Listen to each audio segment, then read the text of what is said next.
সবাইকে স্বাগত জানাচ্ছি আরআইএল অ্যাঙ্গেল চ্যানেল স্কয়ার বা নিবেদিত দেশ সাম্প্রতিকে। আমি সোনিয়া হক আপনাদের সাথে আছি। দর্শক, আজকে আলোচনার বিষয় রেখেছি উপজেলায় এমপিদের গাড়ি ও অফিস, এই প্রসঙ্গ নিয়ে আলোচনা করব আজকে আমরা।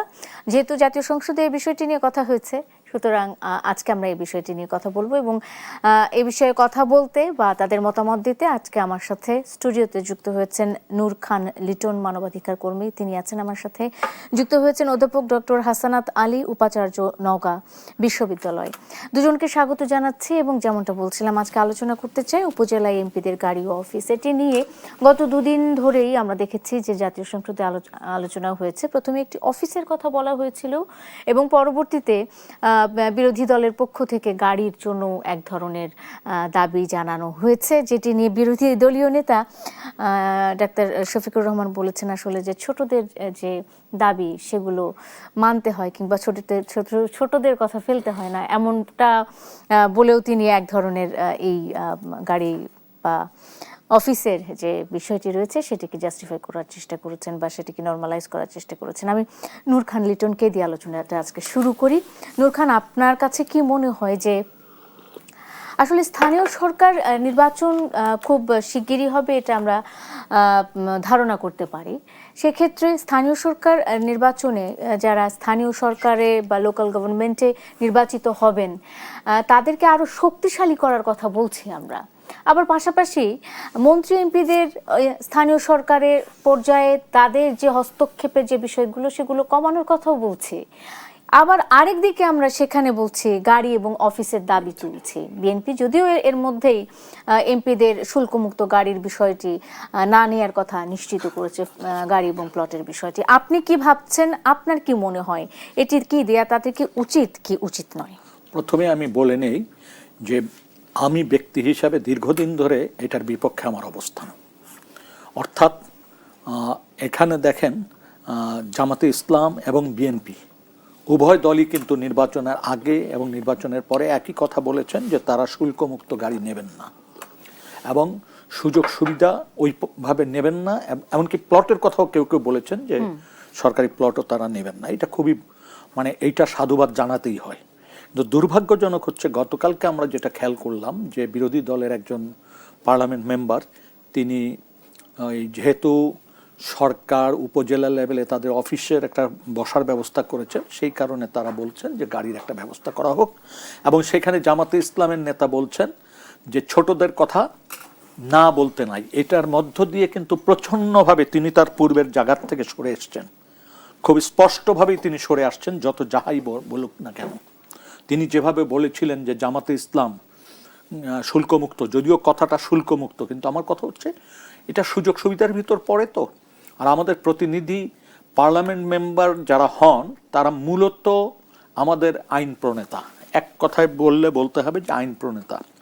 হ্যাঁ, তাদের স্থানীয় লোকজনের সাথে যোগাযোগ রাখা এবং উন্নয়নমূলক কাজের ব্যাপারে পরিকল্পনায় অংশ নেওয়া এইসব থাকতে পারে, কিন্তু ইমপ্লিমেন্টেশনের পর্যায়ে কিন্তু ওনাদের না থাকাটাই উচিত। কারণ আমরা সবসময় বলছি যে স্থানীয় সরকারকে শক্তিশালী করা, এটা সব রাজনৈতিক দলই এই কথাটা কিন্তু বলেন।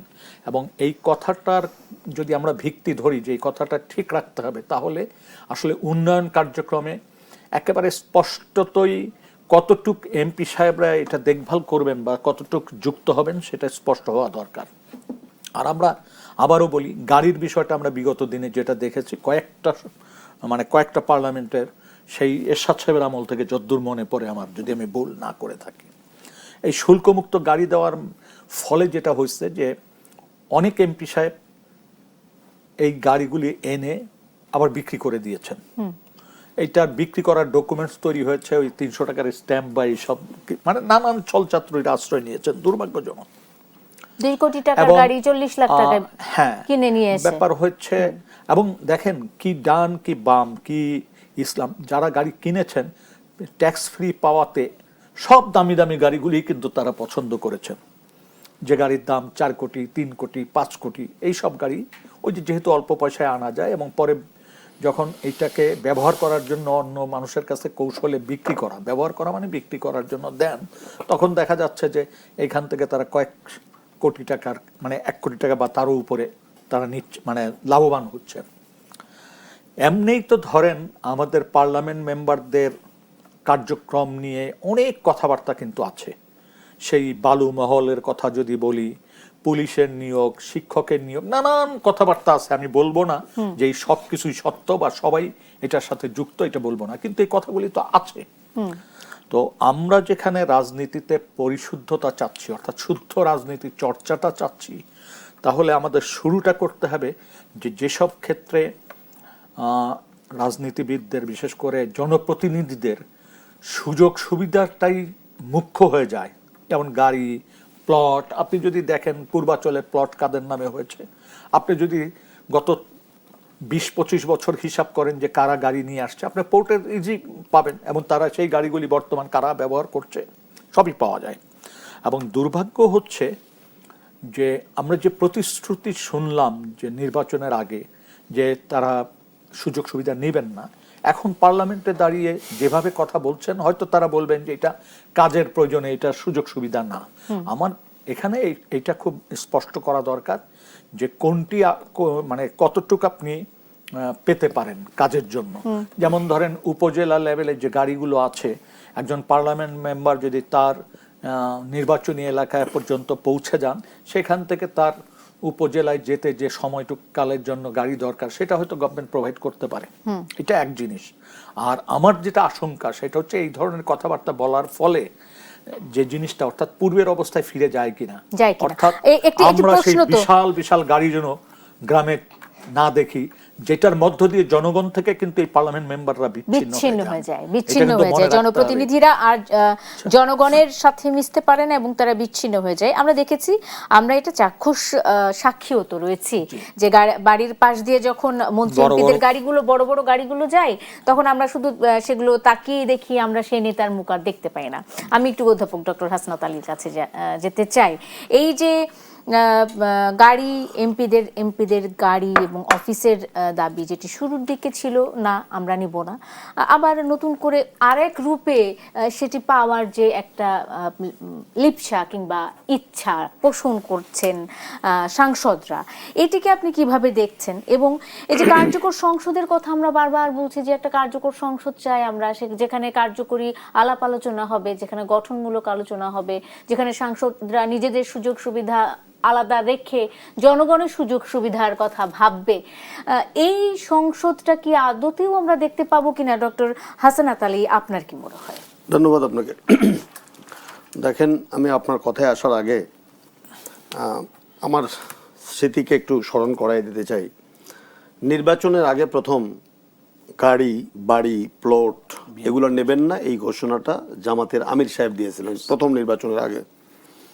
আমরা পুলকিত হয়েছিলাম, মানুষ পুলকিত হয়েছিল, পরিবর্তনের একটা বার্তা মানুষের কাছে গিয়েছিল। আমি আমার ভাইয়ের সাথে সম্পূর্ণ একমত, আমরা আশাবাদী হয়েছিলাম। কারণ অতীত যে ইতিহাস, সেই ইতিহাস অন্তর্বর্তীকালীন সরকার ক্ষমতায় আসার পরেও আমরা দেখলাম অবৈধভাবে এমপিদের নামে প্লট, তাদের পরিবারের সদস্যদের নামে প্লট, একাধিক বাড়ি থাকা সত্ত্বেও তথ্য গোপন করে বাড়ি নেওয়া, এগুলোর জন্য অনেকগুলো প্লট বাতিল করছে সরকার। সাধুবাদ জানিয়েছি আমরা যে কেন আপনি রাজুকের নীতিমালা যে একটি প্লট বা একটি ঠিকানা থাকার পরে আরেকটি নিতে পারবেন না, কিন্তু একাধিক তারা নিয়েছে। গত 18 বছর আমরা দেখেছি এই ট্যাক্স ফ্রি গাড়ির নামে আপনি গাড়ি, দামি দামি গাড়ি, যে গাড়িগুলা কেনার মতো আর্থিক সক্ষমতা তার থাকে না।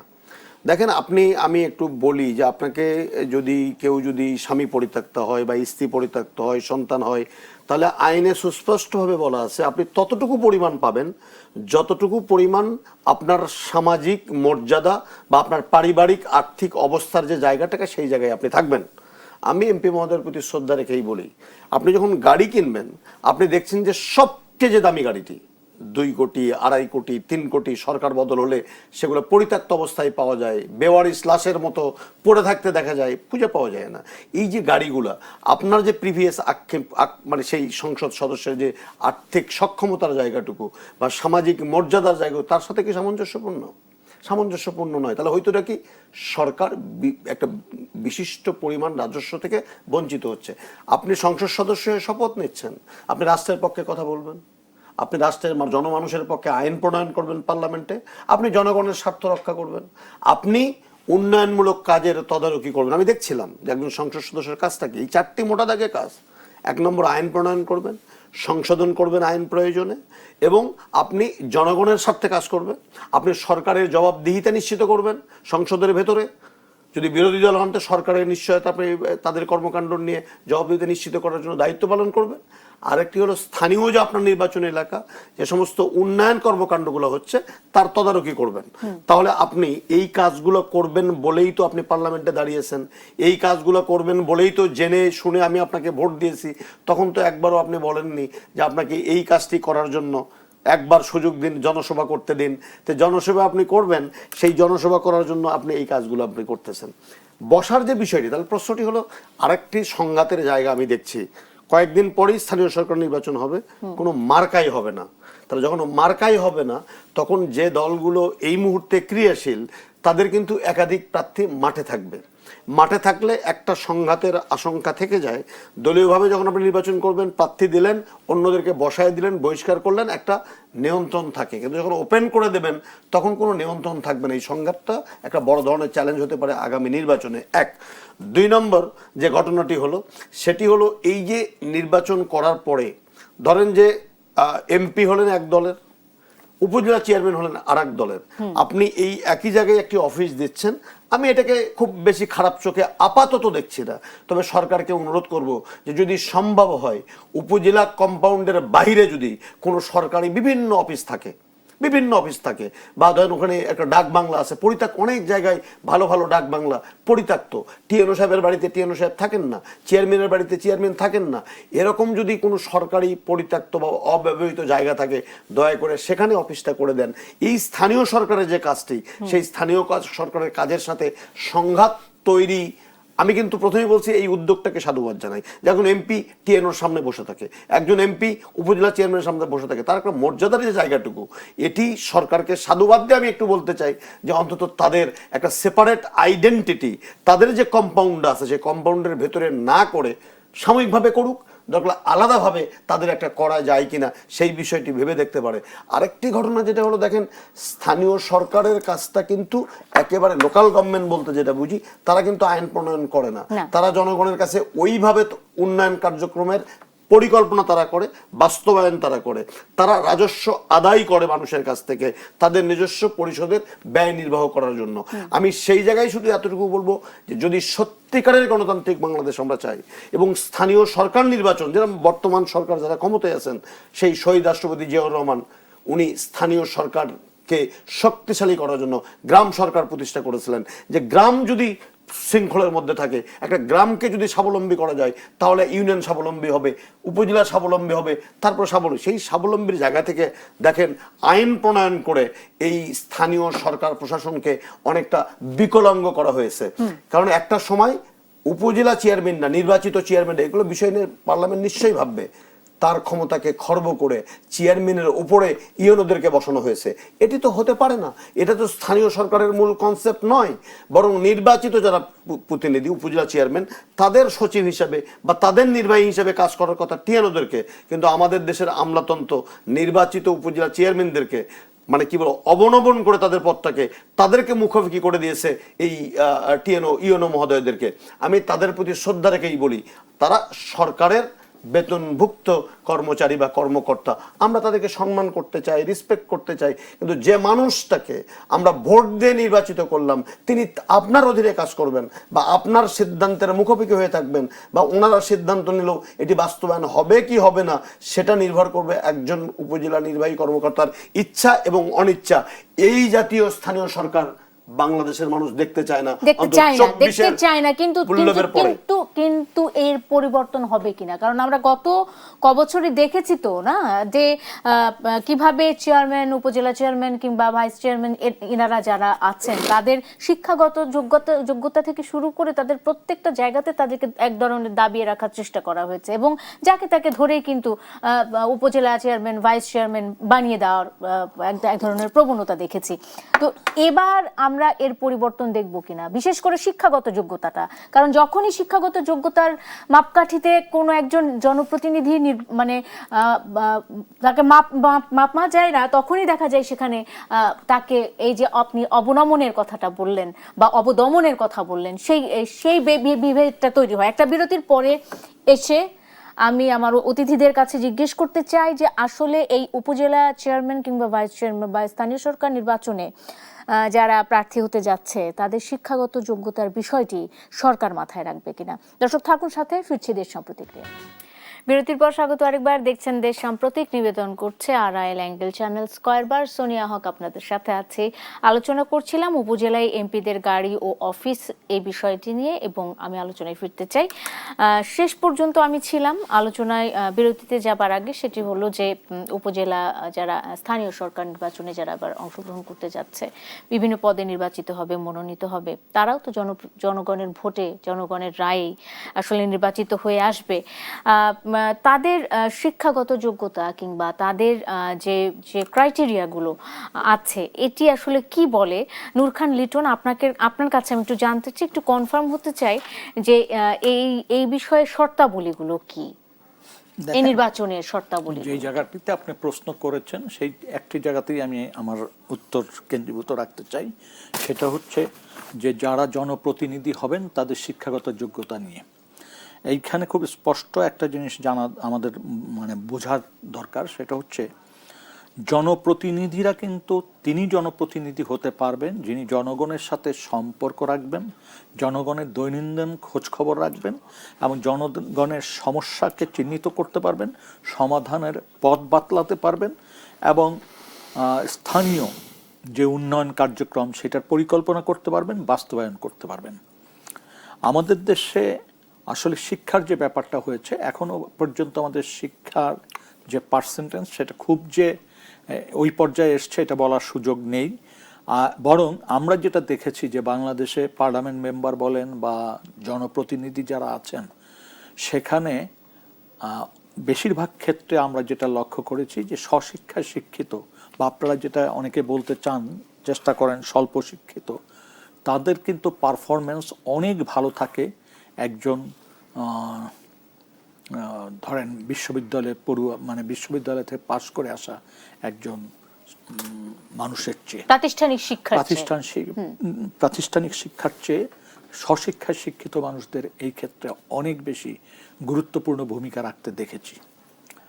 এবং আমাদের যদি এই জায়গাটা আমরা একটু চিন্তা করি যে জনগণের সাথে সম্পর্ক কারা রাখতে পারেন, আমরা তো দেখেছি বিগত দিনে যে রাজনৈতিক কর্মীরা ঘর বাড়ি ছেড়ে মানুষের কল্যাণের কথা চিন্তা করে সবসময় মানুষের ভিতর থাকতে যারা স্বাচ্ছন্দ্য বোধ করেন, এবং আপনি দেখবেন প্রত্যেকটা এলাকায় এরকম বেশ কিছু মানুষ আছে, রাজনীতি করেন, মানুষের সুখ দুঃখের খোঁজ খবর রাখেন এবং তার এলাকা নিয়ে চিন্তা করেন, এলাকায় কোন খালটি খনন করতে হবে, কোন পুকুরটি মজা পড়ে আছে, কোন রাস্তাটিকে বড় করতে হবে, কোন বাজারে কিভাবে উন্নয়ন করা সম্ভব, কোন শিক্ষা প্রতিষ্ঠানে কিভাবে উন্নয়ন করা দরকার, এই জিনিসগুলি সম্পর্কে ওয়াকেবহাল খোঁজখবর রাখা এবং সেইটা নিয়ে পরিকল্পনা করার মতো যে যোগ্যতা, সেই যোগ্যতা যার ভিতরই থাকুক, তিনি মাস্টার্স পাস করা হন আর তিনি লেখাপড়া মানে প্রাতিষ্ঠানিক শিক্ষায় শিক্ষিত না হন, স্বশিক্ষায় শিক্ষিত মানুষও কিন্তু এখানে অনেক গুরুত্বপূর্ণ ভূমিকা রাখতে পারে। আপনি দেখেন আমরা প্র্যাকটিক্যালি কি দেখি যে আইন যে মানে যিনি লয়ার তিনি যে আইনটুক যতটুকু বুঝেন, অনেক ক্ষেত্রে কোনো ক্ষেত্রে তার অ্যাসিস্ট্যান্ট যে অর্থাৎ তার ফাইলপত্র বয়ে বেড়ায় তিনি কিন্তু তার চেয়ে কোনো অংশে কম বুঝেন, এটা মনে করার কোনো কারণ নাই। অনেক ক্ষেত্রে আমাদের, সব ক্ষেত্রে না। সুতরাং অভিজ্ঞতার কিন্তু একটা মূল্য আছে এবং সেই অভিজ্ঞতার মূল্যটাকে আপনাকে রেসপেক্ট করতে হবে এবং সেইটা যদি আমরা করতে পারি তাহলে দেখা যাবে যে আমরা অনেকে মনে করি যে টিওনার সাহেবরা লেখাপড়া জানে, সুতরাং ইউনিয়ন কাউন্সিলের চেয়ারম্যান বা উপজেলার চেয়ারম্যান তিনি তো অত দূর লেখাপড়া করেন না, সুতরাং তিনি সাপ্রেস থাকেন। নো, কথাটা ওখানে ঠিক না। বিষয়টা হচ্ছে আপনি রাষ্ট্র যারা পরিচালনা করেন তারা যখন জনপ্রতিনিধিদেরকে অধ্যস্তন করে ফেলেন তখনই এই সমস্যাটা দাঁড়ায়। কাঠামোতে তাহলে সমস্যাটা হচ্ছে আপনি কিভাবে ওই মানে সিস্টেম এবং আপনি পাওয়ার ডিস্ট্রিবিউশনটা কিভাবে করছেন সেইটার উপরে। সেই জায়গাতে যদি আপনি উপজেলা চেয়ারম্যানকে অধীনস্থ করে ফেলেন, এক ধরনের অধীনস্থ মানে কিন্তু এটা না যে তারা আন্ডারে, কিন্তু আপনি তাকে কার্যত মুখাপেক্ষী করে ফেলছেন, তাহলে তো সমস্যা। আমি একটু চলে যাই অধ্যাপক ডক্টর হাসনাত আলী, আপনিও কি একমত কিনা? এবং এই যে আমরা শিক্ষা কিংবা স্বল্প শিক্ষা কিংবা অনেক শিক্ষা এই বিষয়গুলো নিয়ে নূর খান লিটন তার বক্তব্য দিয়েছেন, সে বিষয়ে আর যেতে চায় না, কিন্তু তিনি আরেকটি বিষয় একেবারে সুনির্দিষ্টভাবে বলেছেন, সেটা হলো একটা কাঠামোগত বা প্রক্রিয়া কিংবা সিস্টেমেই যদি তাকে অধস্তন করে রাখার একটা নিয়ম তৈরি, মুখাপেক্ষী করে রাখার একটা প্রবণতা থাকে, তাহলে সেক্ষেত্রে স্থানীয় সরকার কখনোই, লোকাল গভর্নমেন্ট কখনোই শক্তিশালী হবে না। এবার কি এই ধরনের বিষয়গুলো থেকে আমরা বেরিয়ে আসতে পারবো বলে মনে হয়? দেখেন, বের হতে হবে যদি আপনি প্রকৃত অর্থে যদি আপনি স্থানীয় সরকারকে শক্তিশালী করতে চান, কারণ শক্তিশালী স্থানীয় সরকার আপনার একটা রিমোট এরিয়া বা গণবান্ধব যে সমস্ত গ্রামীণ অঞ্চল তার উন্নয়নের জন্য এই সংস্থাগুলোর ভূমিকা অপরিসীম। এখন যেটি হলো যে কে কার অধীনে থাকবে, বিষয়টা হলো মাথায় রাখতে হবে যে উপজেলা চেয়ারম্যান উনি জনগণের ভোটে নির্বাচিত।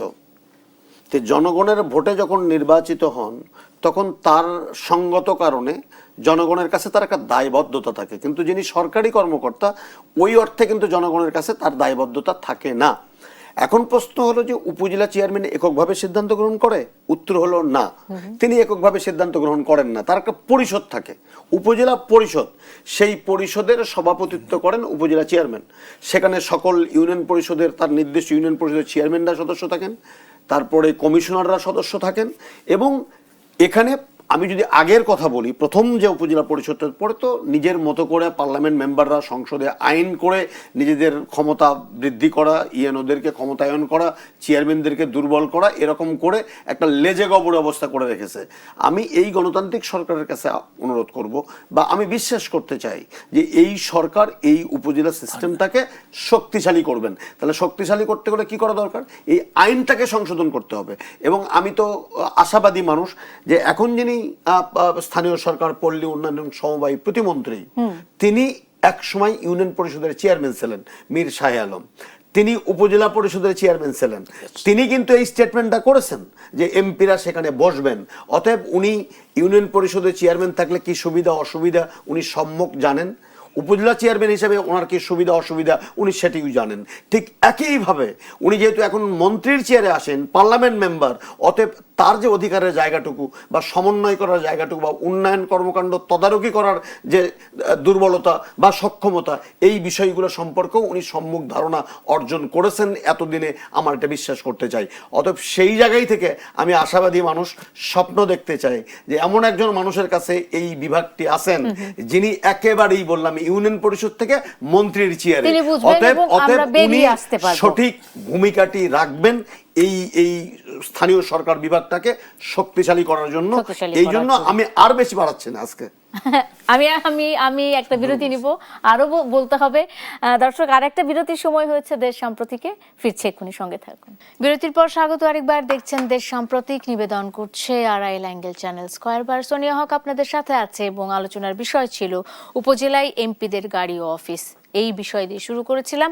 সংসদে একটু আসি, সংসদের এখনকার যে অবস্থা, সংসদ অধিবেশনের যে অবস্থা, সেই বিষয়গুলো নিয়ে কথা বলি। শুরুটাই করতে চাই আমি অধ্যাপক ডক্টর হাসনাত আলী আপনাকে দিয়ে। ঠিক এই মুহূর্তে জবাবদিহিতার সংসদের কথা আমরা শুনেছিলাম, সহনশীল সংসদের কথা আমরা ভেবেছিলাম, নতুন বন্দোবস্তের কথা আমরা শুনেছিলাম, নতুন ধরনের রাজনীতির কথা আমরা বিভিন্ন সময় আশ্বাস পেয়েছিলাম। সরকারের 2 মাস পূর্ণ হতে চলেছে, আপনি কি বলবেন, মূল্যায়ন করেন? দেখেন, আমি এখন পর্যন্ত সংসদকে প্রাণবন্ত দেখেছি, এবং পার্লামেন্টারি ডেমোক্রেসির যে ডিবেটটা, রাজনৈতিক ডিবেটটা পার্লামেন্টে হওয়ার কথা, সেটা আমরা দেখেছি। খুব প্রাচীন রাজনীতিবিদের মুখের বক্তব্য আমরা শুনেছি। ঠিক একইভাবে প্রথমবারের মতো আমাদের সন্তানরা যারা এমপি ইলেকশন হয়েছে তারাও কিন্তু ছেড়ে কথা বলছেন না, যদিও কখনো কখনো তারা পার্লামেন্টারি ডেমোক্রেসির ভাষা রপ্ত না থাকার কারণে ভুল করছেন, কিন্তু সেটার সাথে সাথে স্পিকার বা ডেপুটি স্পিকার বা যারা সিনিয়ররা আছেন সংশোধন করে দিচ্ছেন। এবং এখন পর্যন্ত কেউ কাউকে ছাড় দিয়েছে এমনটি আমার কাছে মনে হয়নি। আমি যদি ডেপুটি স্পিকারের কথা বলি, প্রথম দিন দায়িত্ব নেই উনি বিএনপির একেবারেই প্রথম সারির নেতা স্বরাষ্ট্রমন্ত্রীকে একেবারেই অ্যালাউই করলেন না, উনি মাইক বন্ধ করে দিলেন যে না আমি রুলিং দিয়েছি এরপরে কোনো কথা হবে না আর কি। তো এটাকে আপনি পজিটিভলি নেবেন না, উনি বসে গেলেন।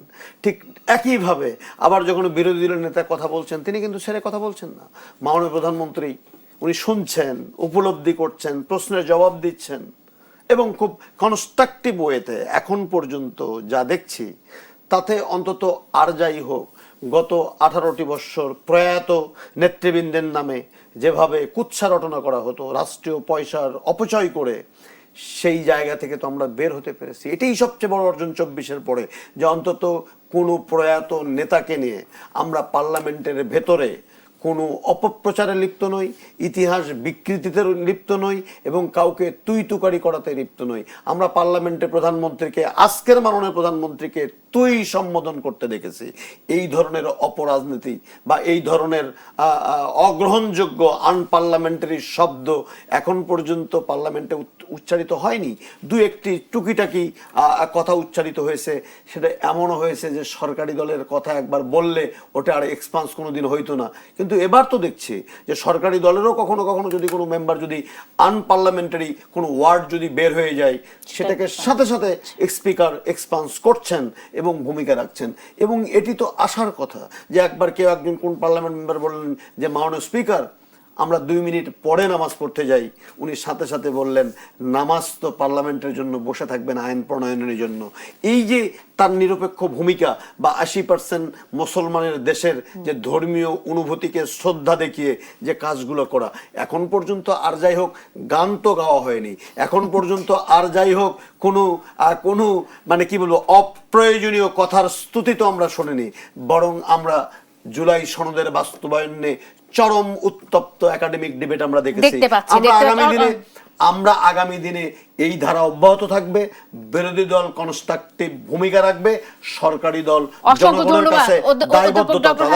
আমি নূর খান লিটনের কাছে যেতে চাই এবং সংক্ষেপেই একটুখানি জানতে চাই যে তারপরও বিরোধী দল এই যে এই বিষয়গুলো জুলাই, বিশেষ করে জুলাই সনদের বিষয়টিতে আশ্বস্ত হতে পারছে না, তারা কেন রাজপথে সমাধান খুঁজছে? নূর খান লিটন। দেখেন, প্রথম হচ্ছে যে এই খুব বেশি দিন তো পার্লামেন্ট চলছে না, প্রথম অধিবেশন তো এখনো শেষ হয়নি, না স্থগিত হয়ে আবার শুরু হয়েছে। এর মধ্য দিয়ে যে আলাপ আলোচনাটা লক্ষ্য করেছি সেটা অবশ্যই সহনশীল পর্যায়ে আছে এবং শব্দ চয়নের ক্ষেত্রে আমি দেখছি যে তুলনামূলক অনেক সাবধান তারা।